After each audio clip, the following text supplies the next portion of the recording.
کہ ظالم کی طرف کبھی آپ کا میلان نہیں ہونا چاہیے, ظالم کی طرف آپ کا جھکاؤ نہیں ہونا چاہیے. اس وقت ہم دیکھ رہے ہیں دنیا کے حالات کیا ہیں, مڈل ایسٹ پورا جل رہا ہے, اور یہ مڈل ایسٹ کی آگ کہاں تک پہنچے گی اللہ زیادہ بہتر جانتا ہے. اور ہم یہ بھی جانتے ہیں یہ کوئی کفر و اسلام کی لڑائی نہیں ہے. یہ جتنی لڑائیاں ہو رہی ہیں ان کے پیچھے کہیں پاور ہے, پاور اور ستا کا نشہ ہے, اپنی دادا گیری چمکانا ہے, کہیں حکومت کو ختم کر کے اپنا پوپٹ وہاں بٹھانا یہ مقصد ہے ان جنگوں کا, کہیں یہ ہے کہ صاحب ہمارے خلاف کوئی آواز کیوں اٹھا رہا ہے.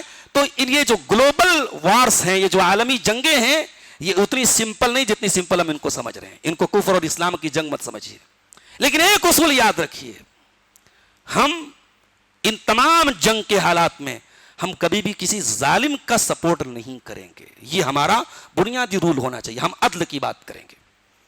آج ٹھیک ہے ایران کے اوپر حملہ ہوا ہے, آج بہت سارے لوگ باتیں کر رہے ہیں, لیکن ہم جانتے ہیں کہ ایران کا معاملہ اتنا سمپل نہیں جتنا ہم سمپل اس کو سمجھ رہے ہیں. عراق میں جو مسلمانوں پر تباہی آئی اس میں ایران کا پورا سپورٹ شامل تھا. سیریا میں لاکھوں مسلمان مارے گئے, ایران کا پورا سپورٹ حاصل تھا. یہ ایران جو آج اپنے آپ کو بہت بڑا دنیا کا ہیرو بن رہا ہے اور یہ کہہ رہا ہے کہ صاحب ہم اکیلے جنگ لڑ رہے ہیں, اسلام کی جنگ لڑ رہے ہیں, یہ بکواس بات ہے.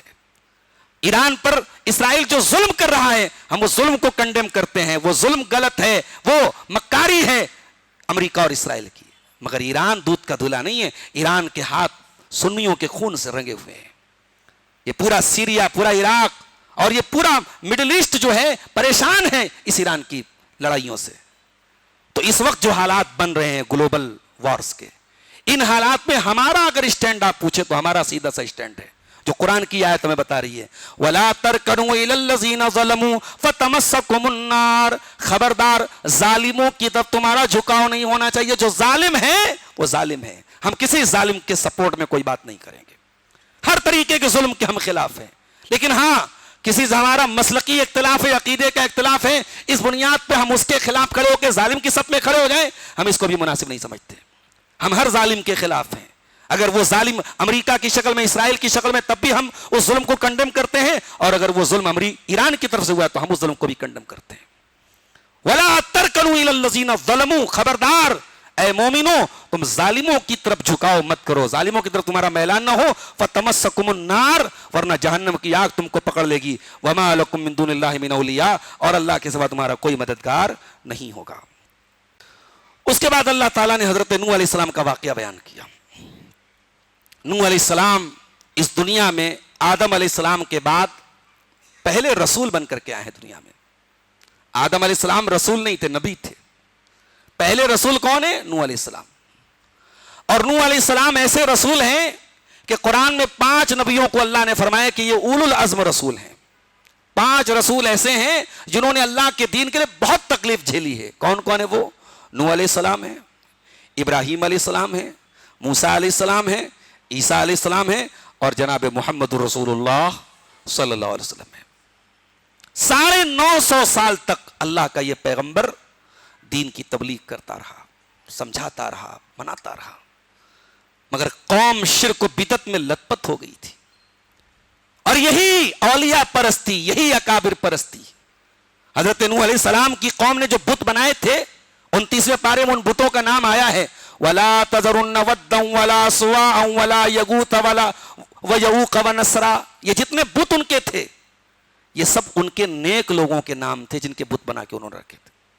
جب یہ نیک لوگ مر گئے تو شیطان نے پہلے دماغ میں ڈالا ان کی تصویر بنا لو تاکہ ان کی یادگار رہے. پھر اگلی جنریشن آئی تو تصویر سے بت بن گیا. آج مسلمانوں میں وہی تو ہو رہا ہے. ارے ایسے لوگوں کی قبریں ہیں جن پر آج عرس ہو رہا ہے, چادر چڑھائی جا رہی ہے, جو زندگی میں بھانگ کھاتے تھے, شراب پیتے تھے, نشہ کرتے تھے, پاگلوں کی طرح گھومتے تھے, آج مر گئے تو لوگوں کی بگڑی بنانے والے بن گئے. زندگی میں جو دوسروں کا محتاج تھا مرنے کے بعد لوگوں کو اولاد بانٹنے لگا, لوگوں کی بگڑی بنانے لگا, لوگوں کو شفا دینے لگا. آج کتنی قبریں ہیں, کتنے مزار ہیں ہندوستان میں جن کا یہ حال ہے. ہمارے بنارس میں ایک پاگل بابا کا مزار ہے. زندہ تھے تو پاگل تھے, بچے پتھر مارتے تھے, مر گئے تو صاحب ان کا بہت بڑا مزار بن گیا, پاگل بابا کا مزار بن گیا. اتر پردیش میں ایک بلی کا بھی مزار ہے جس کو بلائی بی بی کا مزار بولتے. ایک جگہ گھوڑے شاہ کا مزار ہے. یہ مسلمان کا حال ہے میرے پیارے ساتھیوں. تو دنیا میں سب سے پہلے شرک کیا تھا نوح علیہ السلام کی قوم نے, اور اتنے کٹر ہو گئے تھے کہ نوح علیہ السلام کی کوئی بات ماننے کو تیار نہیں تھے. اللہ نے حکم دیا کہ اے نوح کشتی بناؤ. نوح علیہ السلام کشتی بنانے لگے. اب وہاں پانی نہیں تھا دور دور تک, اور نوح علیہ السلام کشتی بنا رہے ہیں. تو قوم کے لوگوں نے مذاق اڑانا شروع کیا. کہا کہ بھائی یہ دیکھو, یہ حضرت کو دیکھو, نوح کو دیکھو, یہ تو صاحب یہ بڑی کا کام کر رہے ہیں, کارپینٹر بن گئے, یہ تو صاحب کشتی بنا رہے ہیں. وَيَصْنَعُ الْفُلْكَ وَكُلَّمَا مَرَّ عَلَيْهِ مَلَأٌ مِّن قَوْمِهِ سَخِرُوا مِنْهُ قَالَ إِن تَسْخَرُوا مِنَّا فَإِنَّا نَسْخَرُ مِنْكُمْ كَمَا تَسْخَرُونَ. نوح علیہ السلام کشتی بنا رہے تھے اور قوم کے لوگ گزرتے تھے مذاق اڑاتے تھے. نوح علیہ السلام کہتے تھے کوئی بات نہیں, آج تم ہمارا مذاق اڑا رہے ہو, کل ہم تمہارا مذاق اڑائیں گے. فَسَوْفَ تَعْلَمُونَ مَن يَأْتِيهِ عَذَابٌ يُخْزِيهِ وَيَحِلُّ عَلَيْهِ عَذَابٌ مُقِيمٌ. ان قریب تمہیں پتہ چلے گا کس کے اوپر دردناک عذاب آنے والا ہے. حَتَّى إِذَا جَاءَ أَمْرُنَا وَفَارَ التَّنُّورُ, یہاں تک کہ جب ہمارا عذاب آ گیا اور تندور ابل پڑا. تندور کس کو بولتے ہیں؟ یہ جو روٹی بنتی ہے نا, روٹی کے لیے جو ایک مخصوص چولہا تیار کرتے ہیں اس کو عربی میں تنور بولتے ہیں اور اردو میں تندور بولتے ہیں. تو بعض علماء نے لکھا کہ یہ تندور ٹائپ کی کوئی چیز تھی جس کو اللہ تعالیٰ نے ایک علامت بنایا تھا کہ جب یہ ابل پڑے گا تو سمجھ جاؤ کہ اب طوفان آنے والا ہے, جلدی سے کشتی میں سوار ہو جانا. اور بعض علماء نے لکھا کہ تندور سے مراد یہاں روئے زمین ہے, کہ روئے زمین سے پانی نکلنے لگے گا. تو اللہ نے فرمایا جب وہ چشمہ ابل پڑا, قُلْنَا احْمِلْ فِيهَا مِن كُلٍّ زَوْجَيْنِ اثْنَيْنِ, ہم نے کہا کہ اے نوح ہر جاندار کا ایک جوڑا تو اپنی کشتی میں سوار کر لے. نوح علیہ السلام کی کشتی میں اس وقت جتنے جانور تھے, جتنے جاندار تھے, سب کا ایک جوڑا حضرت نوح نے سوار کر لیا, اور جو ان کے ساتھ ایمان والے لوگ تھے ان کو بھی سوار کر لیا. وَأَهْلَكَ, اور اے نوح تو اپنی فیملی کو بھی سوار کر لے. اِلَّا مَنْ سَبَقَ عَلَيْهِ الْقَوْلُ, مگر تیری فیملی میں, تیرے پریوار میں جس کے اوپر ہمارا عذاب ثابت ہو چکا ہے, جو اب تک تیرے اوپر ایمان نہیں لایا ہے, اس کو تو اپنی کشتی پہ سوار نہیں کر سکتا. نوح علیہ السلام کی ایک بیوی اور ایک بیٹا, وہ ان کے ساتھ سوار نہیں ہوا. نبی کا بیٹا تھا. یہاں تو صاحب اگر کوئی نبی کے خاندان سے ہے تو اس کے پیر چومے جاتے ہیں کہ صاحب یہ نبی کے خاندان کا ہے. وہ شرابی ہو, وہ کبابی ہو, کچھ بھی ہو, صاحب وہ تو نبی کے خاندان کا ہے, اس کے تو 100 گنا معاف ہیں. یا نوح علیہ السلام کا بیٹا اور نوح علیہ السلام کی بیوی, اللہ نے کہا نہیں, ان کو آپ اے نوح آپ کو سوار نہیں کرنا ہے. الا من سبق علیہ القول ومن آمن وما آمن ماہو الا قلیل, اور اے نوح جو تیرے ساتھ ایمان لائے تو ان کو بھی سوار کر لے. اور نوح علیہ السلام کے اوپر جو لوگ ایمان لائے بہت تھوڑے سے لوگ ایمان لائے. 950 سال تک اسٹرگل کرنے کے بعد نوح علیہ السلام کے اوپر جو لوگ ایمان لائے, ایک قول کے مطابق 70 یا 80 لوگ ایمان لائے. 950 سال کی اسٹرگل کے بعد. آپ کا کام سچائی کی دعوت دینا ہے, ریزلٹس آپ کے ہاتھ میں نہیں ہے. اگر آپ کی دعوت لوگ قبول کر لیں فبہا, بہت اچھی بات ہے. قبول نہ کریں, آپ کی محنت بیکار نہیں جائے گی, آپ کا اسٹرگل بیکار نہیں جائے گا, آپ کا اجر بیکار نہیں جائے گا. 950 سال تک محنت کرنے کے بعد نوح علیہ السلام کے ہاتھ میں مٹھی بھر لوگ ایمان لائے. اس کے بعد اللہ نے فرمایا وَقَالَ ارْكَبُوا فِيهَا بِسْمِ اللَّهِ مَجْرَاهَا وَمُرْسَاهَا إِنَّ رَبِّي لَغَفُورٌ رَحِيمٌ. جب نوح علیہ السلام کشتی پہ سوار ہو گئے تو دعا پڑی, کشتی پہ سوار ہونے کی دعا پڑی. بسم اللہ, اللہ کے نام سے, مجرہا و مرسہا, یہ کشتی چلے گی اللہ کے نام سے اور یہ کشتی رکے گی اللہ کے نام سے. ان ربی لغفور رحیم, میرا رب بہت بخشنے والا بہت رحم کرنے والا ہے. اس کے بعد اب جب وہ کشتی چلنے لگی تو نوح علیہ السلام کے دل میں, بھئی انسان تھے, باپ بھی تھے, انہوں نے دیکھا کہ میرے 3 بیٹے تو کشتی پہ سوار ہے, ایک بیٹا جس کا نام کنعان لکھا ہے علماء نے, وہ بیٹا کشتی پہ نہیں آیا.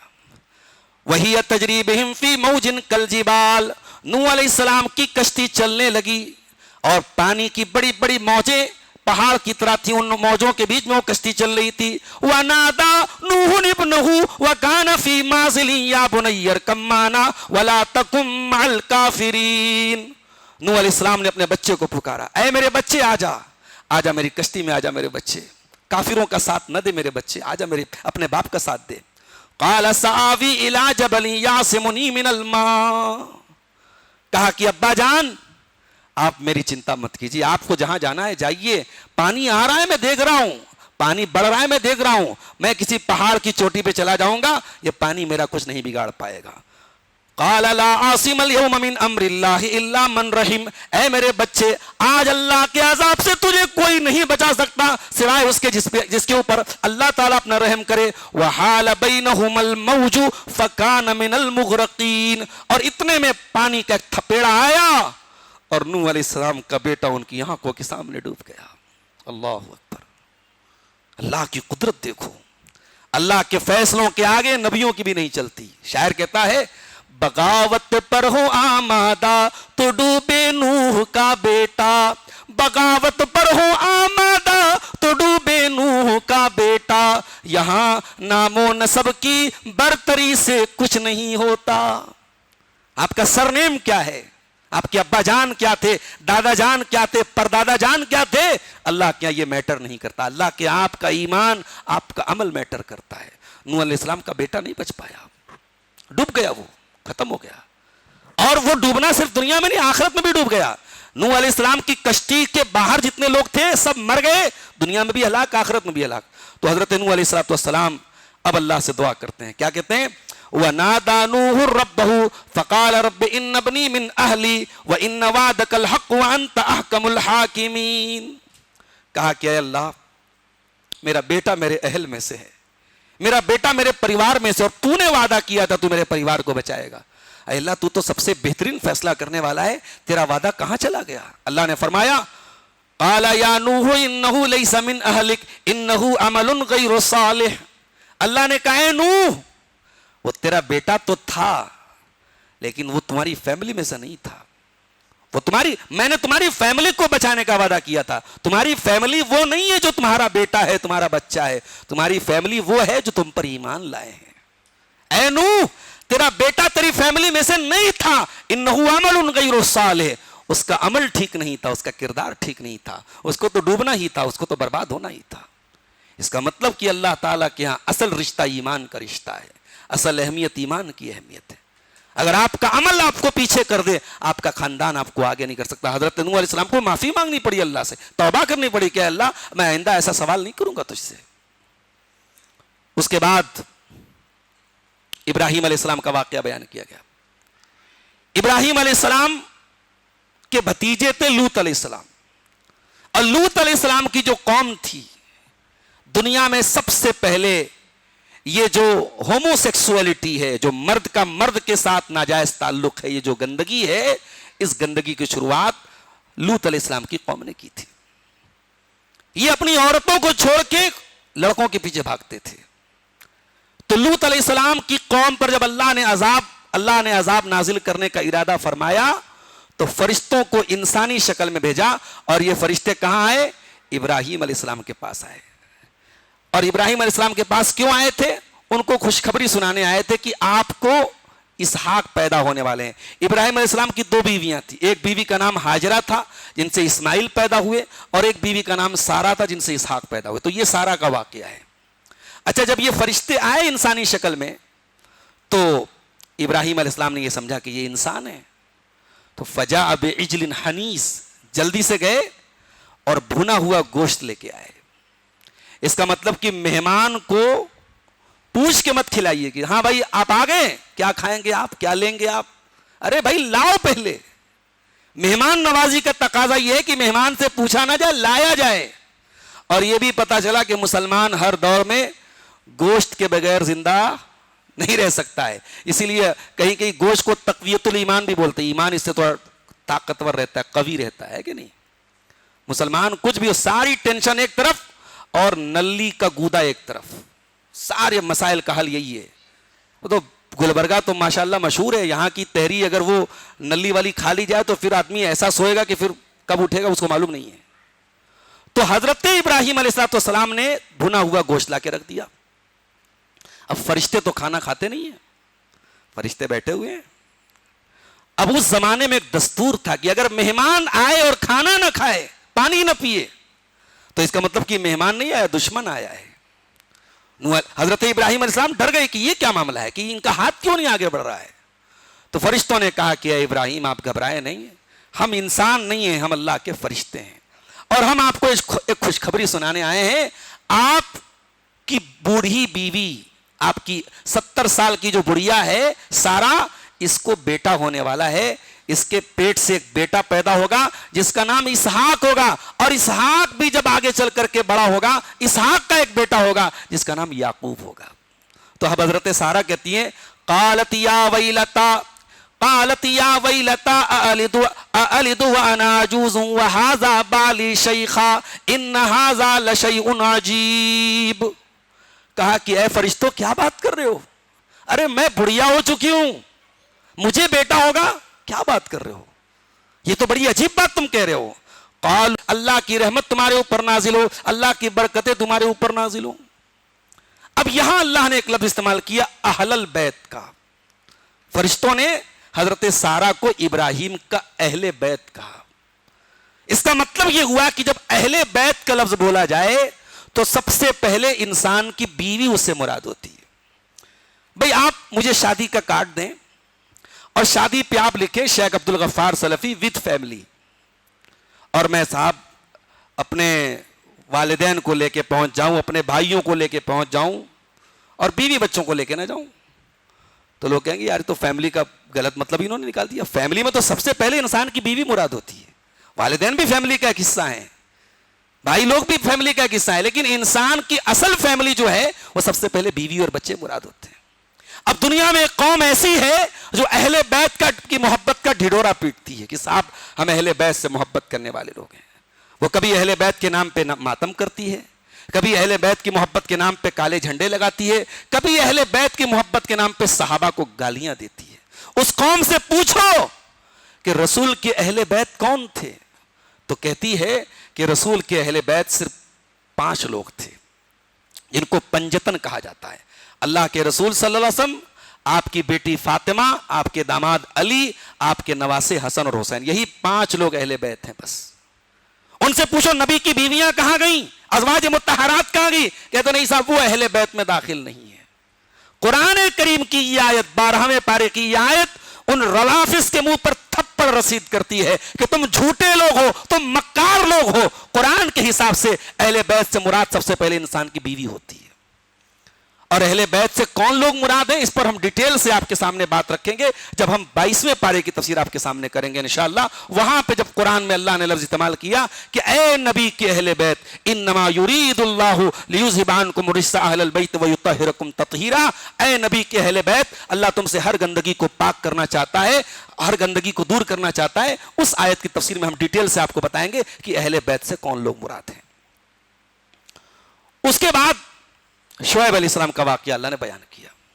میں بتا چکا ہوں شعیب علیہ السلام کی جو قوم تھی اس کے اندر بنیادی خرابی کیا تھی, شرک کے علاوہ یہ ناپ تول میں کمی کرتی تھی.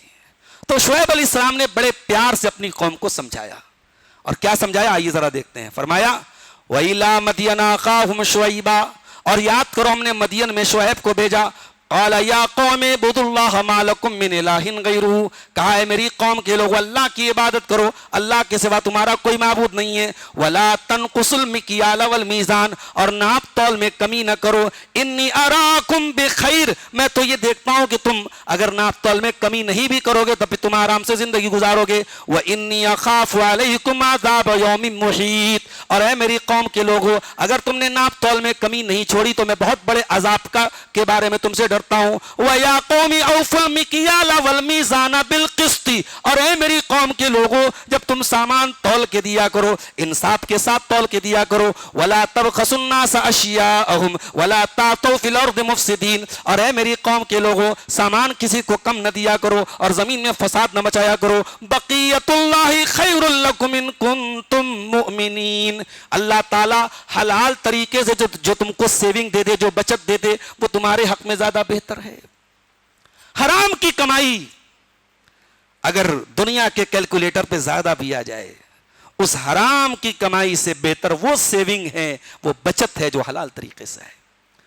حرام سے اگر آپ کو ریٹرن زیادہ مل رہا ہے, آج کل ہمارے نوجوان ایسی جگہ انویسٹمنٹ کرنا چاہتے ہیں جہاں ریٹرن زیادہ ملے, ہائیلی ایکسپیکٹڈ ریٹرنز. یہ فوریکس ٹریڈنگ, یہ کرپٹو کرنسی, یہ الا یہ بلا, اور یہ ڈریم 11 اور یہ آن لائن یہ جتنے سٹے بازی کے ایپس ہیں، یہ کیوں ہمارا نوجوان کیوں بھاگ رہا ہے؟ اسے ہائیلی ایکسپیکٹڈ ریٹرنز چاہیے. وہ چاہتا ہے کہ راتوں رات میں 1 لاکھ لگاؤں، کل مجھے 2 لاکھ مل جائے. اسے ڈبل کرنا ہے، تو ڈبل کرنے کے چکر میں وہ اپنی دولت کو لوٹا رہا ہے. حلال طریقے سے جو ریٹرنز مل رہے ہیں میرے بھائیوں، قرآن کہہ رہا ہے بقیت اللہ خیر لکم ان کنتم مؤمنین. اللہ نے حلال طریقے سے جو بچت آپ کے مقدر میں لکھی ہے وہ آپ کے لیے بہتر ہے. اس کے بعد ہمارے سامنے سورہ یوسف شروع ہوتی ہے. سورہ یوسف میں اللہ تعالیٰ نے بہت ڈیٹیل سے واقعہ بیان کیا ہے، حضرت یوسف علیہ السلام کا واقعہ. اور یوسف علیہ السلام کا واقعہ واقعی میں بہت بہترین واقعہ ہے. اور میں آگے چل کے بتاؤں گا کہ یوسف علیہ السلام کے پورے واقعے کا خلاصہ اللہ نے ایک آیت میں بیان کیا ہے. یوسف علیہ السلام کی پوری زندگی میں کیا کچھ ہوا اس کا خلاصہ آگے اللہ تعالیٰ نے سورہ یوسف کی ایک آیت میں بیان کیا، وہ میں کل بیان کروں گا آپ کے سامنے. شروعات ہوتی ہے سورہ یوسف کی ایک خواب سے. حضرت یوسف علیہ السلام ایک خواب دیکھتے ہیں. اذ قال یوسف لأخیہ یا ابت انی رأیت 11 کوکبا والشمس والقمر رأیتہم لی ساجدین. یوسف علیہ السلام نے اپنے باپ سے کہا ابا جان میں نے خواب دیکھا ہے، میں نے دیکھا کہ 11 ستارے ہیں، سورج ہیں اور چاند ہے اور مجھے سجدہ کر رہے ہیں. یوسف علیہ السلام کے جو باپ تھے یعقوب علیہ السلام، انہی کا دوسرا نام اسرائیل تھا. یہ جو اسرائیل بنا ہے نا، گریٹر اسرائیل جو اپنے آپ کو کہہ رہا ہے، یہ اپنا گرینڈ فادر قرار دیتا ہے ان کو، یعقوب علیہ السلام کو. انہی یعقوب علیہ السلام کے 12 بیٹوں سے بنی اسرائیل کی نسل چلی تھی. تو یعقوب علیہ السلام کا ہی دوسرا نام اسرائیل تھا، یہ بات یاد رکھیے آپ.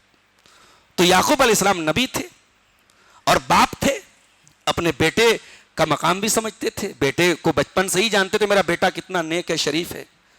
یعقوب علیہ السلام سمجھ گئے کہ یہ جو خواب ہے میرے بیٹے کا، یہ کوئی نارمل خواب نہیں ہے، یہ کوئی سمپل خواب نہیں ہے. اس خواب کی تعبیر یہ ہے میرے بیٹے کو بہت بلند مقام ملے گا. اور یعقوب علیہ السلام یہ بھی جانتے تھے کہ یوسف کے جو 10 بھائی الگ ماں سے ہیں اور یوسف اور اس کے ایک بھائی بنیامین الگ ماں سے ہیں، جو 10 بھائی ایک ماں سے ہیں وہ بھائی یوسف علیہ السلام سے حسد رکھتے ہیں، جلن رکھتے ہیں. اسی لیے حضرت یعقوب نے فوراً اپنے بچے سے کہا یا بنی لا تقصص رؤیاک علی اخوتک، اے میرے بچے اپنا خواب تو اپنے بھائیوں کو مت بتانا. چھوٹے سے ہیں یوسف علیہ السلام، باپ کہہ رہا ہے خبردار اپنا خواب بھائیوں کو مت بتانا. اتنا کہہ کے چھوڑ دیتے یعقوب علیہ السلام، مگر یعقوب علیہ السلام نے اتنا کہہ کے چھوڑ نہیں دیا. کہا فَيَكِيدُ لَكَ كَيْدًا، اے میرے بچے کہیں ایسا نہ ہو تیرے بھائی لوگ مل کر کے تیرے خلاف کوئی چال چل دیں. ان الشیطان للانسان عدو مبین، شیطان انسان کا بہت بڑا دشمن ہے. کہیں ایسا نہ ہو کہ شیطان تیرے بھائیوں کو تیرے خلاف بھڑکا دے اور کچھ غلط تیرے ساتھ کر بیٹھے. پتہ یہ چلا کہ چھوٹے بچوں کو بھی اگر آپ کسی چیز سے منع کریں تو کوئی کاز، کوئی ریزن، کوئی ویلڈ ریزن بتائیں. بچوں کو بھی دلیل کے ساتھ بتائیں کہ بیٹا یہ کام نہیں کرنا ہے تو کیوں نہیں کرنا ہے. یہ ایک سبق دیا ہے، تربیت کا ایک سبق ہے کہ حضرت یعقوب نے اپنے بچے سے کہا کہ یہ خواب مت بتانا بھائیوں کو. کیوں؟ بھائی لوگ تمہارے خلاف چال چل سکتے ہیں. اچھا ایک اصول سن لیجئے، ہم لوگ جو خواب دیکھتے ہیں اگر اچھا خواب ہے تو اس خواب کو ہم لوگوں سے بیان کر سکتے ہیں، لیکن اگر خواب ہم برا دیکھیں تب کیا کرنا چاہیے؟ اللہ کے نبی فرماتے ہیں کہ اگر کوئی اچھا خواب دیکھے اللہ کی تعریف کرے اور اس خواب کو بیان کرے، اور اگر برا خواب دیکھے فَإِنَّمَا هِيَ مِنَ الشَّيْطَانِ، تو یہ بات یاد رکھی جائے کہ برا خواب شیطان کی طرف سے آتا ہے. فَلْيَسْتَعِذْ بِاللَّهِ مِنَ الشَّيْطَانِ الرَّجِيمِ، انسان اگر برا خواب دیکھے تو اللہ تعالیٰ کی پناہ طلب کرے شیطان مردود سے، اور اس خواب کے شر سے اللہ تعالیٰ کی پناہ طلب کرے اور اس خواب کو کسی کو بیان نہ کرے. برا خواب کسی سے بیان کرنے کی ضرورت نہیں ہے. اب یہ خواب تو حضرت یوسف نے دیکھا تھا. اب اللہ تعالیٰ کہہ رہا ہے کہ اب یوسف علیہ السلام کے بھائی لوگ ایک دن میٹنگ کرتے ہیں، اور میٹنگ میں کیا کہتے ہیں؟ اذ قالوا ليوسف واخوه احب الى ابينا منا ونحن عصبة ان ابانا لفي ضلال مبين. کہتے ہیں کہ ہمارا باپ ہم 10 بھائیوں کو چھوڑ کے یوسف سے بڑی محبت کرتا ہے. ارے ہم 10 لوگ ایک ساتھ ایک جماعت ہیں، اور وہ یوسف اور اس کا بھائی، ہمارا باپ ان سے زیادہ پیار کرتا ہے. ہمارا باپ سٹھیا گیا ہے، ہمارا باپ بہک گیا ہے، ہمارا باپ گمراہ ہو گیا ہے. اللہ اکبر، یہ نبی کے بیٹے ہیں. حسد کی آگ جب دل میں آتی ہے، دماغ میں آتی ہے، تو اپنے ہی باپ کے خلاف کیسا برا لفظ استعمال کر کے ان ابانا لفی ضلال مبین، ہمارا باپ تو بہک گیا ہے، بھٹک گیا ہے. کیا کیا جائے تب؟ سولوشن کیا ہے؟ اقتلوا یوسف. اللہ اکبر. کہتے اپنے بھائی کو قتل کر دو، یوسف کو قتل کر دو. او اطرحوہ ارضا، یا یوسف کو کہیں ایسی جگہ پھینک کے چلے آؤ کہ وہاں سے واپس نہ آئے. اور جب یوسف نہیں رہیں گے نہ رہے گا بانس نہ بجے گی بانسری. یخل لکم وجہ ابیکم، جب یوسف نہیں رہیں گے تو پھر ہمارا باپ صرف ہم سے محبت کرے گا. ایک سبق یہ ملا کہ اگر آپ کے کئی بچے ہیں تو ٹھیک ہے، نیچرل بات ہے، کسی ایک بچے سے زیادہ محبت ہو سکتی ہے، کسی سے کم محبت ہو سکتی ہے، مگر ظاہر نہیں کرنا ہے آپ کو. بچوں کے ساتھ اگر آپ سامان لاتے عدل کے ساتھ آئیے، سارے بچوں کے لیے لائیے. اگر آپ نے یہ ظاہر کیا کہ آپ ایک بچے کو زیادہ پیار دے رہے ہیں دوسرے کو کم دے رہے ہیں، یہیں سے بچوں کے اندر جو ہے انفیریورٹی کمپلیکس پیدا ہوگا، بچوں کے اندر احساس کمتری پیدا ہوگا، جو آگے چل کر کے حسد کی شکل لے لے گا. بچوں کے درمیان بھی حسد ہوتا ہے، چھوٹے چھوٹے بچے کبھی اپنے بھائیوں کو مار پیٹ دیتے ہیں. تو کہا کہ یوسف کو قتل کر دو، یوسف کو قتل کر دو یا دور کہیں چھوڑ دو، باپ ہمارا پھر ہم سے محبت کرے گا. اور اس کے بعد کہتے ہیں وَتَّكُونُوا مِن بَعْدِهِ قَوْمًا صَالِحِينَ، بعد میں ہم لوگ نیک بن جائیں گے. اللہ، یہ ہے شیطان کی بہت بڑی چال. گناہ کروانے کے ٹائم شیطان کیا کہتا ہے؟ ارے ابھی کر لو، بعد میں توبہ کر لینا. رمضان کے روزے کے حالت میں میرے پاس ایک دو فون ابھی آئے کہ صاحب رمضان کے روزے کی حالت میں نے یہ کر دیا، میں نے وہ کر دیا، نامناسب کام کر دیا، غلط کام کر دیا جو روزے کے خلاف ہے. تو انسان یہ کام کر لیتا ہے اور اس کے بعد سوچتا ہے چلو کوئی بات نہیں، قضا کر لیں گے، کفارہ دے دیں گے. گناہ کرنے کے ٹائم یہ خیال ڈالنا کہ بعد میں ہم توبہ کر لیں گے، یہ بھی شیطان کی بہت بڑی چال ہوتی ہے. وہ بات کبھی آئے گا نہیں، اور اس بات کی گارنٹی کیا ہے؟ ہو سکتا ہے گناہ کرنے کے بعد ہمیں توبہ کی توفیق ہی نہ ملے، اس کے پہلے ہم مر جائیں، ہمارا دل دھڑکنا بند ہو جائے، ہارٹ اٹیک آ جائے. اس لیے کبھی بھی توبہ اگر آپ کے دل میں گناہ کا خیال آ رہا ہے اور یہ خیال ہے کہ توبہ بعد میں کر لینا، تو سمجھ جائیے یہ خیال شیطان کی طرف سے آ رہا ہے. بہرحال بھائیوں نے آپس میں میٹنگ کی. بھائیوں میں ایک بھائی تھوڑا نیک تھا، اس نے کہا نہیں قتل مت کرو، ہے تو اپنا بھائی ہے نا، خون ہے، قتل مت کرو. ایک کام کرو، کسی کنویں میں اس کو لے جا کے چھوڑ دیں گے. اب سب بھائی لوگ پلاننگ کر کے آئے اور اپنے باپ سے کہنے لگے ابا جان کیا بات ہے، آپ یوسف کو ہمارے ساتھ کہیں بھیجتے ہی نہیں، اس کو لڑکی بنا کے رکھا ہے آپ نے. ہم لوگ جا رہے ہیں جنگل میں تھوڑا کھیلنے کودنے، تو ہم یہ چاہتے ہیں کہ آپ یوسف کو بھی ہمارے ساتھ بھیج دیجئے اور وہ ہمارے ساتھ تھوڑا بہل جائے گا. یعقوب علیہ السلام نے کہا کہ مجھے ڈر لگ رہا ہے. مجھے ڈر کیا ہے؟ مجھے ڈر یہ ہے کہ تم لوگ اس کو لے کے جاؤ اور کہیں اس کو بھیڑیا لے کے چلا جائے، بھیڑیا اس کو کھا جائے، تم لاپرواہی سے کام لو. تو بھائیوں نے کہا کہ ابا جان اگر ہمارے اتنے سارے بھائیوں کے رہتے اس کو بھیڑیا لے کے چلا جائے تو پھر ہم لوگ تو بڑے بیکار لوگ ہیں، ہم تو بڑے ہمارا کوئی مطلب ہی نہیں ہے، آپ کو ہم پر بھروسہ نہیں ہے. اچھا، یعقوب علیہ السلام نے جو ریزن بتائی تھی نہ بھیجنے کی کہ مجھے ڈر ہے کہیں بھیڑیا نہ کھا جائے، ان بھائیوں نے اسی کو ریزن بنا بھی دیا اور گئے اور یوسف علیہ السلام کا کرتا اتارا اور لے جا کے کنویں میں ڈال دیا اور اس پہ نقلی خون لگایا، کسی جانور کو ذبح کر کے اس کا خون لگایا کرتے پہ، اور کرتا لے کے آئے. اور کیسے آئے؟ روتے ہوئے آئے. فرمایا وَجَاءُوا أَبَاهُمْ عِشَاءً يَبْكُونَ، شام کو آئے روتے. دن میں کیوں نہیں آئے؟ شام کو اس لیے آئے کہ اندھیرا ہو جائے اور باپ ہمارے آنسوؤں کے پیچھے ہمارا جو مکروہ چہرہ ہے، ہماری جو مکاری ہے، باپ دیکھ نہ پائے. شام کو آئے، روتے ہوئے آئے. اب پتہ یہ بھی چلا کہ دنیا کا ہر آنسو سچا آنسو نہیں ہوتا ہے، بہت سارے آنسو گھڑیالی آنسو بھی ہوتے ہیں. یوسف علیہ السلام کے بھائیوں کی طرح بھی ہوتے ہیں. روتے ہوئے آئے اور کہنے لگے قالوا یا ابانا انا ذهبنا نستبق وتركنا يوسف عند متاعنا فاكله الذئب. کہا ابا جان وہی ہوا جس بات کا ڈر تھا آپ کو. ہم لوگ کھیلنے گئے اور سامان کے پاس یوسف علیہ السلام کو چھوڑ کے چلے گئے اور بھیڑیا آیا اور ہمارے بھائی کو لے کے چلا گیا. اور دہاڑے مار مار کے رو رہے ہیں صاحب، اتنے آنسو بہ رہے ہیں کہ صاحب مت پوچھیے. رو رو کے کہہ رہے کہ ابا جان بہت برا ہو گیا. اور پھر یہ بھی کہہ رہے ہیں وما انت بمؤمن لنا ولو كنا صادقین. ابا جان ہم کو یہ بھی پتا ہے کہ آپ ہماری بات کا یقین نہیں کریں گے، ہم سچ بول رہے ہیں مگر آپ ہماری بات کا یقین نہیں کریں گے. کہتے ہیں کہ بیٹا جتنا بھی ہوشیار ہو جائے باپ سے تو آگے نہیں نکل سکتا نا، باپ تو باپ ہوتا ہے. بعض بچیاں جو ہوتی ہیں وہ رات میں موبائل دیکھتی رہتی ہے, ماں آتی ہے تو ایسا موبائل بند کر کے آنکھ بند کر لیتی ہے جیسے لگتا ہے کہ ماں بالکل بیوقوف ہے, اور ماں کو معلوم, ماں کو سب معلوم ہے, ماں جان رہی کہ یہ جو ہے ناٹک کر رہی ہے. ماں باپ کو بیوقوف مت سمجھیے, انہوں نے پیدا کیا ہے آپ کو. یعقوب علیہ السلام اپنے بچوں کی مکاری سمجھ گئے. کہتے ہیں وَجَاءُوا عَلَىٰ قَمِيصِهِ بِدَمٍ كَذِبٍ, جھوٹا خون لگا کے آئے. قَالَ بَلْ سَوَّلَتْ لَكُمْ أَنفُسُكُمْ أَمْرًا, یعقوب علیہ السلام نے کہا نہیں نہیں نہیں نہیں, یہ جھوٹ ہے تمہارا, یہ تمہاری مکاری ہے, تم نے اپنے من سے کہانی گڑھی ہے. بل سولت لکم انفسکم امرا, یہ تم نے کہانی گڑھی ہے. بھائی بھیڑیا میرے بیٹے کو کھا گیا, بڑا شریف بھیڑیا تھا بھائی, میرے بیٹے کو کھا گیا, کرتے میں کہیں ایک نشان بھی نہیں آیا, کرتا کہیں سے پھٹا نہیں ہے, پورا بٹن وٹن کھول کے پورا کرتا اتار کے اس کو کھایا. بل سولت لکم انفسکم امرا, یہ تمہاری کہانی ہے. فصبر جمیل, میرے بچوں میں اس پر میں کیا بولوں گا, اب میں صبر جمیل کروں گا. اب یہاں ایک پوائنٹ نوٹ کیجئے کہ صبر تو آپ نے سنا ہے, یہ قرآن میں پہلی جگہ یہ لفظ آیا ہے صبر جمیل. صبر جمیل کس کو کہتے ہیں؟ صبر جمیل کا مطلب یہ ہوتا ہے کہ انسان پر کوئی مصیبت آئے, کوئی ٹریجڈی آئے, کوئی تکلیف آئے, اور انسان اللہ کے سوا کسی اور سے شکایت نہ کرے. اپنا دکھڑا رونا ہے تو اللہ کے سامنے روئے, کسی بندے کے سامنے نہ روئے. اس کو کہتے ہیں صبر جمیل.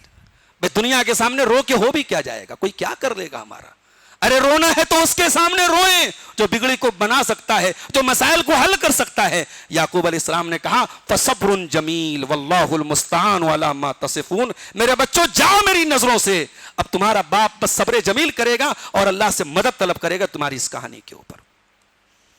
اب یہاں سے یوسف علیہ السلام کی زندگی کی سٹوری شروع ہوتی ہے. یوسف علیہ السلام کہاں پہنچے؟ کنویں میں پہنچے.